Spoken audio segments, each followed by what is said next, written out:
Welcome to the training on Ferpa, provided by the Utah Association of Public Charter Schools. Ferpa is the Federal Education Rights and Privacy Act. It was originally passed in 1974 and has undergone changes throughout the years. It details rights for parents or adult students with regard to their education records. It addresses the right to review records, request amendments to records, and consent for which personally identifiable information, or PII, can be disclosed. All schools who receive federal funds are required to abide by this act. Parents and students who request access to their records must be given access within 45 days. The school does not need to provide copies of the records, but must allow them to be viewed if the individuals live within a reasonable distance to the school. Fees cannot be charged for this service, nor can you destroy a record once a request has been made. If a parent or student disagrees with a record, they can request a change. If the school does not agree, a hearing must be held to determine the outcome of the disputed record. If the school decides not to change the record after the hearing, a notation must be made in the file of the dispute. Records involving disabilities and discipline are those most often disputed.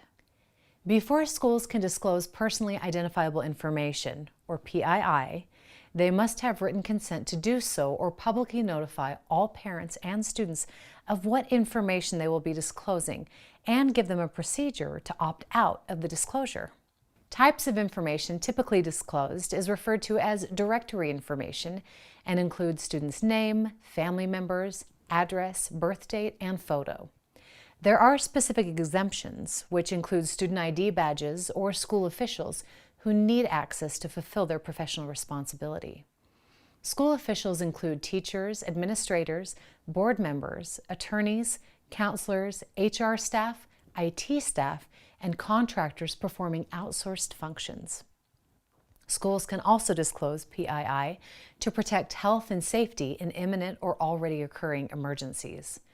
Schools can also share information with transfer schools, accrediting organizations, governmental educational associations, organizations conducting studies where there is a FERPA-compliant written agreement, subpoena or judicial order, and the juvenile justice system within certain parameters. Organizations who receive PII from a school cannot then redisclose the information and must keep the information confidential.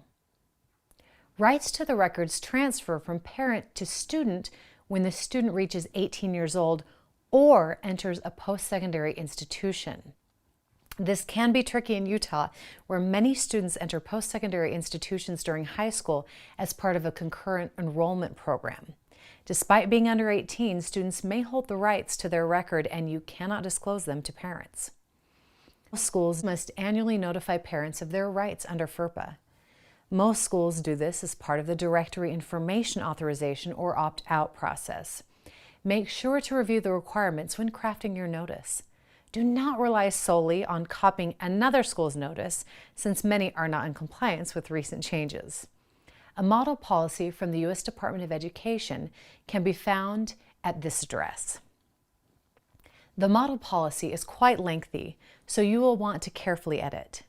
Schools also need to maintain a record of requests and disclosures of PII.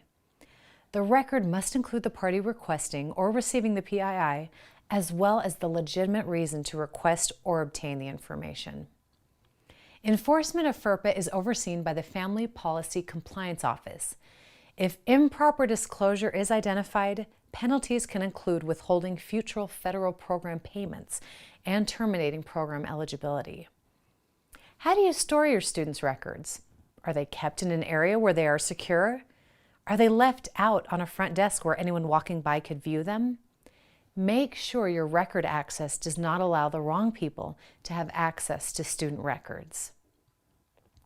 Now that we've covered what FERPA is, let's discuss ways schools get into trouble. All staff, but especially administration, teachers, and those at the front desk, need to be aware of FERPA regulations. Can you post a list of students' full names and birthdays on the bulletin board? No, not unless all students in the particular class have allowed authorized directory information to be disclosed? What about a first name with just a last initial? Same answer as before, no. The chances are that the spelling of the first name and possibly the initial will allow you to personally identify which student you're referring to in a typical class. There is usually enough information in a small class for you to personally identify who you are referring to. Therefore, you have released personally identifiable information. Students swap papers and grade each other's work. Now, another student has seen the grade of their peer. Is this a Ferpa violation? No. Why? It's a tiny distinction, but an important one. Because the grade has not been recorded in a grade book, it is not yet a student record. Since it isn't a student record, it isn't a violation. Can a teacher return tests to students and then ask them to help each other with the questions they missed? No. Why? When a teacher grades a test, they have likely recorded the scores in a grade book before passing them back. Now you are allowing another student to see a student record, which is in violation. Can a parent volunteer grade papers? Yes, but that same volunteer can't record the scores because they are now dealing with student records. A student's parents are getting a divorce. A parent asks the front desk staff to let them know how many days their student has been absent in school this year. Can you tell them? It depends. Who has custody of the children? Is there a court order? Have you seen a court custody agreement? Talk to your school attorney in this case. If parents have joint custody, then both parents have the right to view the record. If only one parent has custody, then only the custodial parent has a right to the record.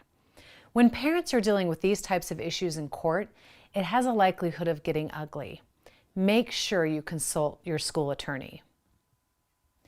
Can teachers monitor grades of second grade students in a Google Doc so they can monitor the progress of the grade as a whole and not just the students in their class? Maybe. In theory, the information is only accessible by the teachers who have a professional need for the information. However, this exact instance happened recently. The teacher who set up the Google Doc did not know how to protect the records and accidentally made the doc publicly accessible. Be very careful with online collaboration tools and student records. A student teacher is excited by how her students are engaged in the project they just did. She is so happy that she snaps a picture and posts it to Instagram. Is this a problem? Yes. Although not a student record, a photo is PII and cannot be shared by anyone working for the school. If she needs to share, she must cover or not show student faces in the photo. What happens when law enforcement walks into the front office and asks to know if Johnny is in class today? This is a tricky one. The detailed answer is it depends on what you need to access to respond to his question. If the front desk staff just saw Johnny walk down the hall, then they can answer the question without accessing student records. However, if they just walked in the door, they may need to access student records to respond to the question. They can only do this if the student is in imminent danger or they have a warrant. More details about law enforcement and Ferpa can be found at this address. Because of the intricacies, it is recommended that the school have one individual who maintains the list of those who have opted out of directory information in the school. This person should be the same person who clears newsletters, social media posts, etc. Be extremely careful about school organizations, such as a PTO, who post social media because of the chance that they may violate Ferpa. Many feel that these restrictions can be burdensome. However, they need to be aware that it can be a student safety issue. Unfortunately, some students may be the victims of domestic abuse or protected by restraining orders, and Ferpa violations could be life-threatening. Because Ferpa is a federal law, there are many online trainings and FAQs that will give you additional information. Utah also has their own student data privacy laws.